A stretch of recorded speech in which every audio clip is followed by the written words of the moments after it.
Bonjour à tous les amis, c'est Jobioto et dans cette vidéo on va parler de la Citroën Ami. Quand je dis Citroën Ami, je veux parler de la 6, de la 8, de la Super et évidemment de la Citroën Ami qu'on connaît aujourd'hui. J'aime bien cette voiture donc je voulais vraiment faire une vidéo dessus. Écoutez, ça commence maintenant. Depuis les années 1930 jusqu'aux années 1950, Citroën n'avait pas trouvé de compromis entre la petite 2 chevaux et la grande DS ID19 qu'on verra dans une prochaine vidéo. Et en 1956, l'arrêt de la traction avant. Donc, on assiste à un projet appelé projet AM. M voulant dire milieu de gamme. Mais étant donné les restrictions, on se dirige plutôt vers un projet d'une Super 2 chevaux. Et là, le cahier des charges demande un projet ne devant pas excéder 4 mètres avec 4 places. Mais Pierre Berco, le président de Citroën de l'époque, on n'est plus avec Pierre Boulanger là, il ne voulait pas d'une ligne utilitaire sur la voiture, donc pas de haillon à l'arrière. Mais on a une idée d'offrir un haillon en Z, c'est-à-dire un haillon inversé, pour offrir plus de confort aux chauffeurs. Vous imaginez un peu la ligne de la voiture.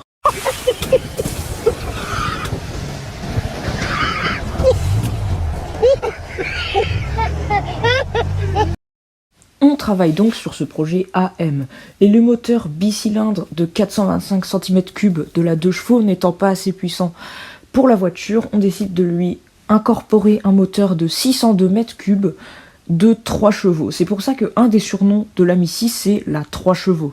Et donc là, on est en 1961.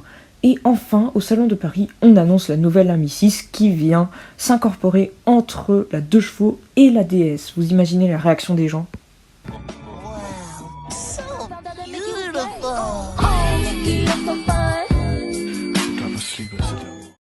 Et bien voilà, l'Ami 6 sort et c'est un franc succès. En bilan, elle sera vendue à 2 millions d'exemplaires. Rien que l'Ami 6, l'intérieur est très bien conçu. Elle roule à 105 km/h de vitesse de pointe.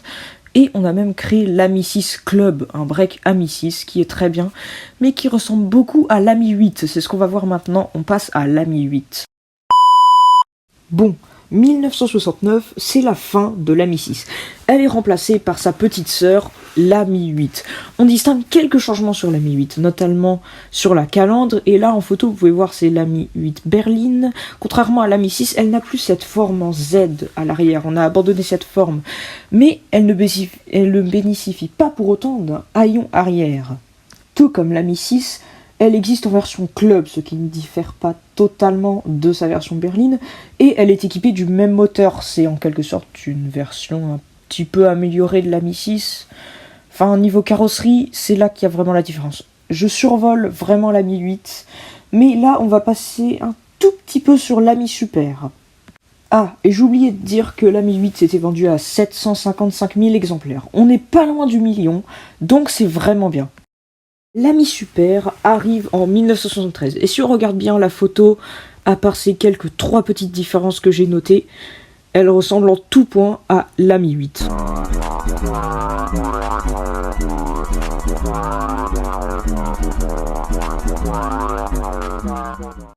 Il y a aussi l'Ami Super XC Cabriolet, qui est en fait une Ami Super Cabriolet. Pas grand chose à dire dessus, à part que franchement, elle a l'air vraiment super cool, hein, franchement. Au niveau du look, elle est vraiment bien. Et donc on va finir cette vidéo sur la petite Citroën Ami qu'on connaît bien aujourd'hui. Alors la petite Citroën Ami, franchement, je sais même pas pourquoi je la mets dans ce projet parce que elle ne ressemble en rien au Citroën Ami qu'on a vu précédemment. Elle reprend juste le nom des anciennes, mais enfin, elle diffère vraiment. Déjà, au niveau de la taille, elle est toute petite. C'est une voiture sans permis. Elle peut se conduire dès 14 ans. Vraiment pas grand chose à voir. À part que j'arrive quand même à distinguer une certaine ressemblance dans la carrosserie de l'Ami. Écoutez, voilà. J'espère que cette vidéo vous aura plu. On va se retrouver dans une prochaine vidéo. Sûrement sur la Citroën DS. Écoutez, on va se dire à dans de prochaines vidéos.